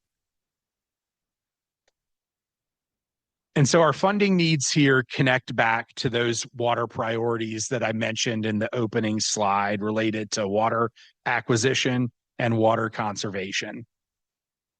And so the first is what we refer to as water supply acquisition. And there are several potential benefits of acquiring additional city-led water supply. First, it would provide water supply for the direct uses that we need in our operations. Next, it would provide additional flow into the Boise River, aligning with the city's water renewal and enhance the river initiatives to ensure that water quality and aquatic habitat in the river are maintained. And then finally, it could provide an emergency supply of water in times of drought, infrastructure challenges, or other unforeseen emergencies. And what this would look like, practically speaking, is currently the water in those 3 reservoirs that I mentioned is held or controlled by a number of entities. So acquisition would look like the city approaching those entities to acquire portion or all of their water, and then transitioning it to a different use, since the primary use of that water is for irrigation purposes. Stepping down, the next batch is what we refer to as right water for the right use. And we use this phrase to indicate our efforts to confirm that we are using the correct type of water for the correct and appropriate purpose. So for example, we want to use surface water from the Boise River that's intended for irrigation to irrigate our parks in lieu of using drinking water or groundwater. So it's basically using the most ideal resource for its highest and best use. And so funding needs here would work to continue the process to transition city parks, which they've done great work in to date, and also other facilities to surface water irrigation where that supply is available. And additionally, this could provide an opportunity to ensure that urban irrigation systems remain viable. As our city continues to grow, operating an irrigation system that was historically designed to serve agricultural customers becomes more challenging. And once we lose those customers, once they transition to using drinking water for irrigation, it's really hard to get them back. So this would potentially help to keep those systems viable and ensure right water for the right use. And then finally, water conservation. This funding would expand opportunity for the city to take a more active role in water conservation in the landscape and in buildings and facilities across our community.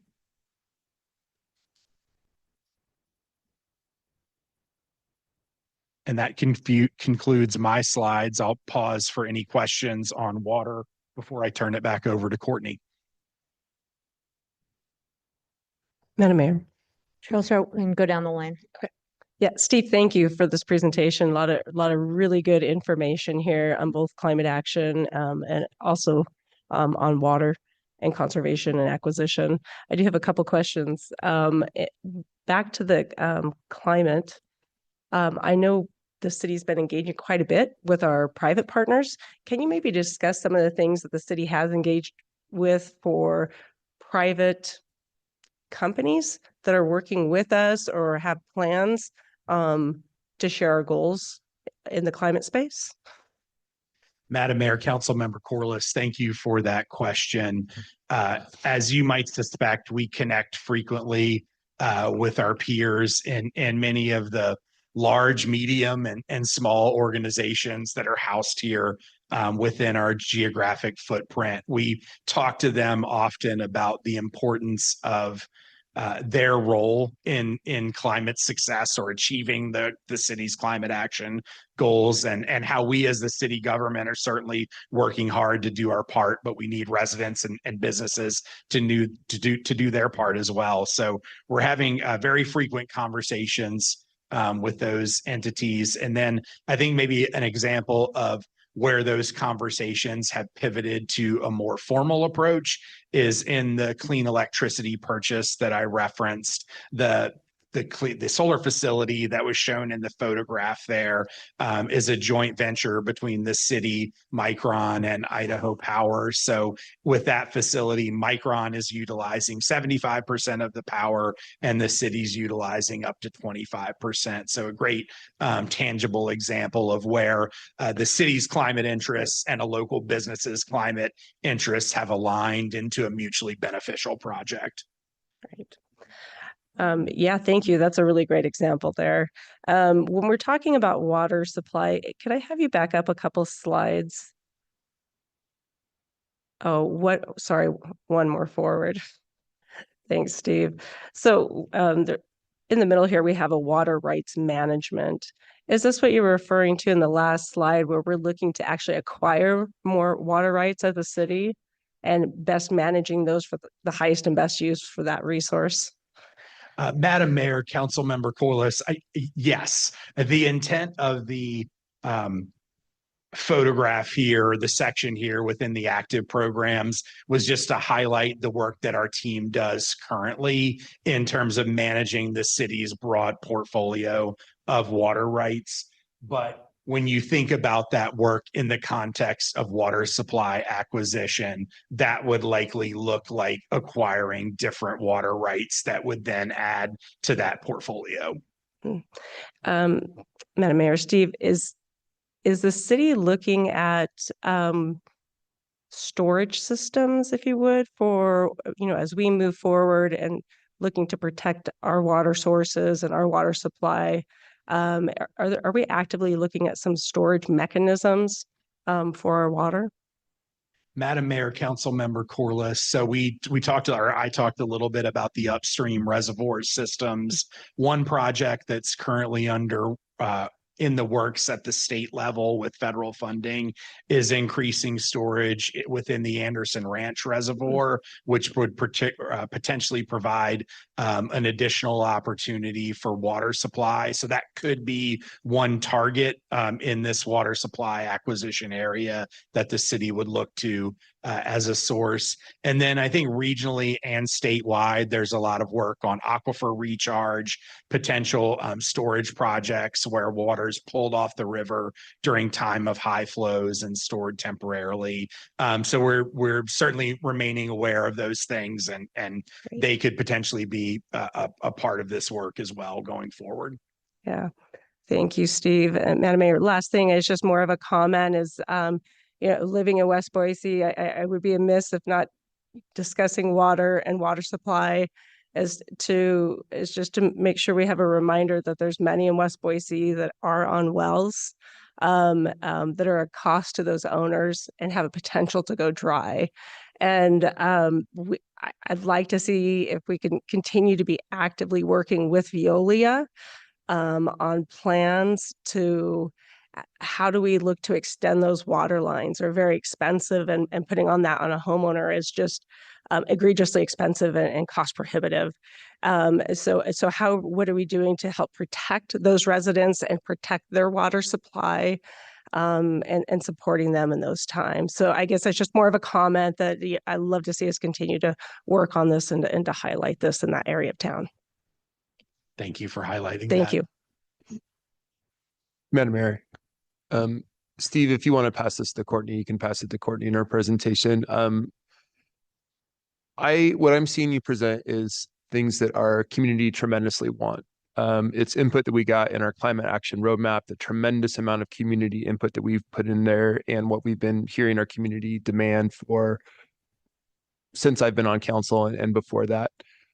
What I see though is $40 to $65 million here for water. I think it was $100 million for climate action. And I see some resources that are not available, that have been available in the past. I see a state taking away rebate funds for people who want to invest in clean energy. I see some of our code getting a little bit harder. I see some federal grants going away. So when I see these dollar amounts, I also see some large challenges in reaching those dollar amounts. Are we encountering more obstacles in actually finding funding for these projects? Madam Mayor, Council Member Halliburton, I think the answer is generally yes. I mean, what we attempted to provide here today is a list of projects that we need to help ensure over the next 5 to 10 year timeframe that we stay on track for achieving the city government climate goals, as well as contributing to and supporting the long-term goals for the community.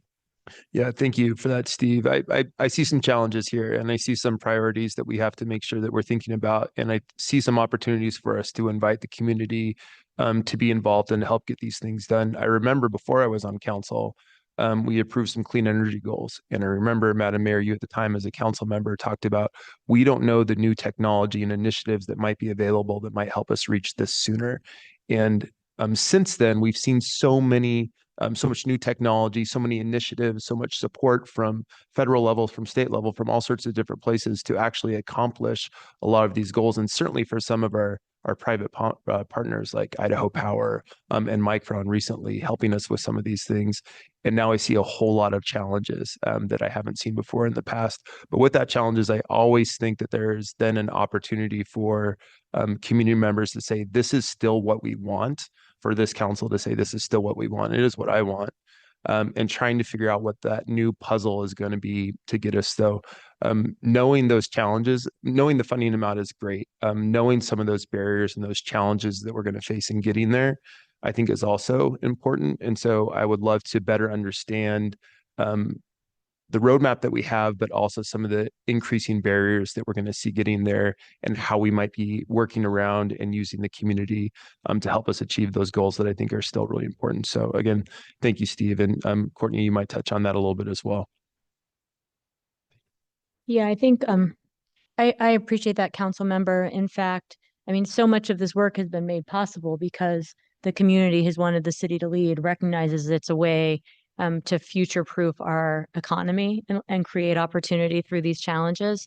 And we've had great partnerships that have helped us advance in some ways further and more than we might have expected in the early days of making these plans. There is indeed a lot more partnership that we need. And I would ask Courtney to touch on that a little bit in the wrap up, and then just want to acknowledge the comments and also say that we will have more conversation about that, about what this looks like. And all of this work that we've discussed today is work that we know we'd be irresponsible if we weren't planning well into the future. So whether it be parks or pathways, clean water work. Again, I want to thank the public. What was it, 3-4 years ago, 82% of Boiseans said yes. Like, we've got to protect our clean water, because they make that link between health, the economy, and long-term resilience. And the climate action work is all work that our community needs us to do, but we have to think about what it looks like from today well into the future, well beyond the time most of us will be up here, to ensure that we're planning in the right way and then thinking creatively about how we raise the money that needs to be raised, or build the partnerships that we need for impact, to meet these goals in the long run. Did you have something? Madam Mayor, Yeah. thanks. Hi, Steve. I was curious. I know it's not necessarily included here, so I don't need an answer today. Even a memo, I think, would be fine, or email or something. But I'm curious, on the heels of the Harris family geothermal acquisition, I know, because to me that does play into conservation needs and our water use. But so I guess I'm curious. I know that, we say potentially 4x the city's capacity with that acquisition. Like, what would it look like? What's the staff's roadmap on what might be next for beginning to realize that? What part of that lies on the public or those private property owners? What part of that is something that we absorb? And so it's a little bit off. It's a little bit off from this exact presentation, but while I was thinking about it, would love to at some point get some follow-up from the staff on that. Madam Mayor, Council Member Stead, I agree. That's a good question, given the complexity and depth of the content to respond in written format, and we'll be glad to do that. I can just share, in our initial work, we'll be engaging with the Idaho Department of Water Resources concerning the city's acquisition of the water right, following all the initial paperwork transfer that has to happen. It's really similar to a piece of real estate or a piece of property from that context. So we're working through those steps currently, and then we'll engage with the Department of Water Resources on likely a significant list of steps after that to work through to potentially activate this as a source for the system. We'll follow up with more details. Great, thank you. Thanks, Steve.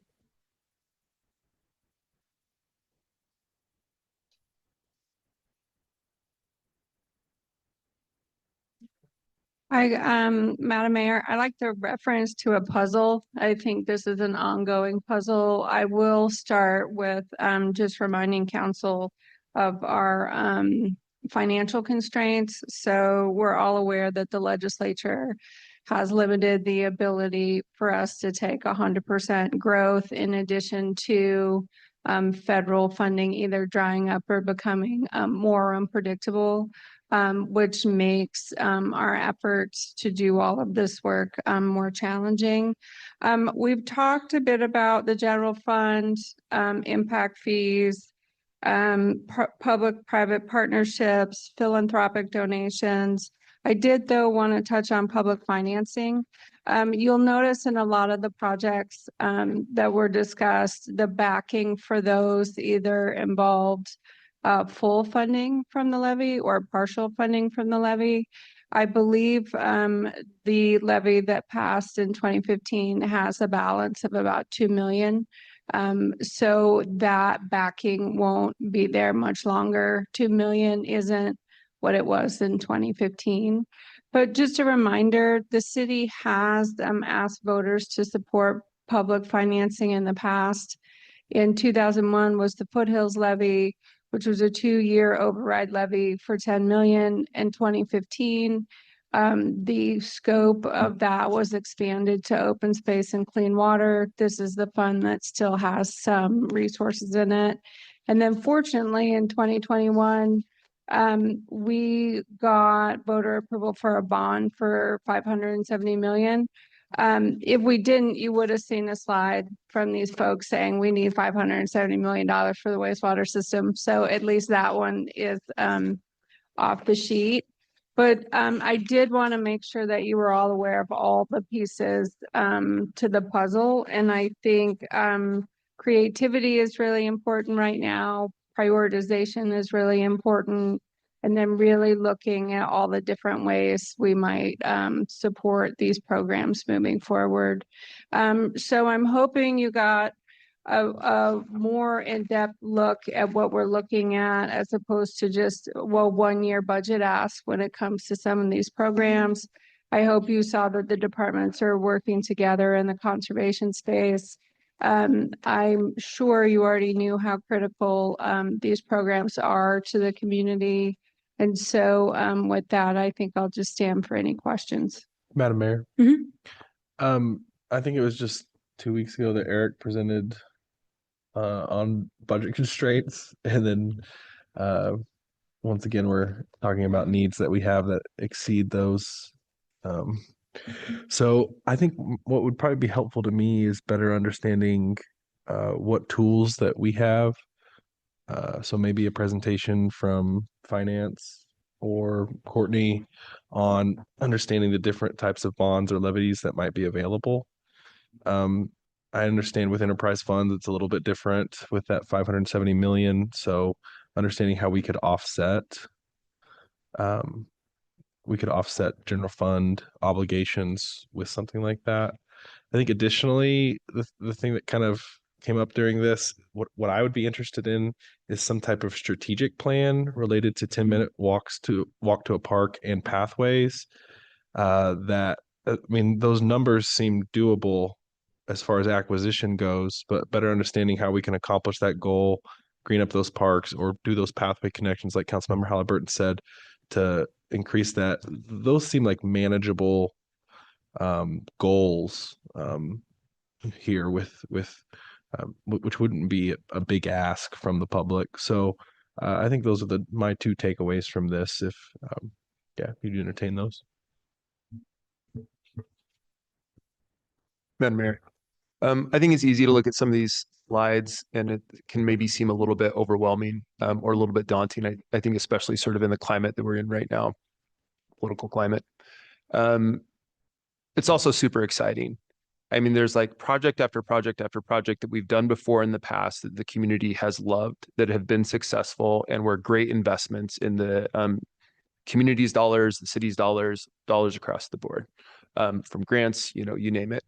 So we've have all these projects in the past that we love, that we know that we want to continue. We've got all these projects kind of set up in front of us. Like, here's some of the next ones that we're working on right now that we know we want to do. And we know that we also want to continue down that path in the future. So like, while it is sort of daunting to see these large dollar amounts and how are we going to get there? And we've got a tight budget this year and we've got some constraints that we haven't had before in the past. I still think that we see a direction that we want to go. I don't see any of our council members saying that we don't want these parks in these areas, that we don't want someone in our district to be able to walk to a park in 10 minutes or have access to open space. So I think that that's really exciting. I think kind of along the lines of what Council President Nash said, I really want to know the barriers that are in front of us, the large challenges that we face right now. Doesn't mean they're going to be here forever, but what are the challenges that we face right now? And what are the different options and opportunities, things that we can do to get creative, whether those are, levy funds, bond funds, philanthropic donations, ways the community can get involved. And I do want to give some props and praise to our Public Works Department, who is actively having these conversations with our community already. We're trying to get them more involved in our climate action plan from a community standpoint, because we can do everything that we can as a city, but if the private sector and people's households and the nonprofits aren't following along, it just doesn't work. And so I think that we're already having those conversations. And so really having an idea of what are those solutions coming forward and what we can be looking at, how we can allow the public to have an impact and step up in a moment of challenges to make sure that we're still doing all the things that they want to do. So I think that that's really what I'm looking for. Is I want to have a full understanding of, we now know the money. I want to know a full understanding of, like, here really are the big obstacles. Here are some potential solutions and opportunities. And here's how we're having those conversations with the community so they can get creative and help us overcome these as well. But thank you for the presentation. Thank you all the staff who invested all the time into this and for all the work that you've done to put all these projects forward.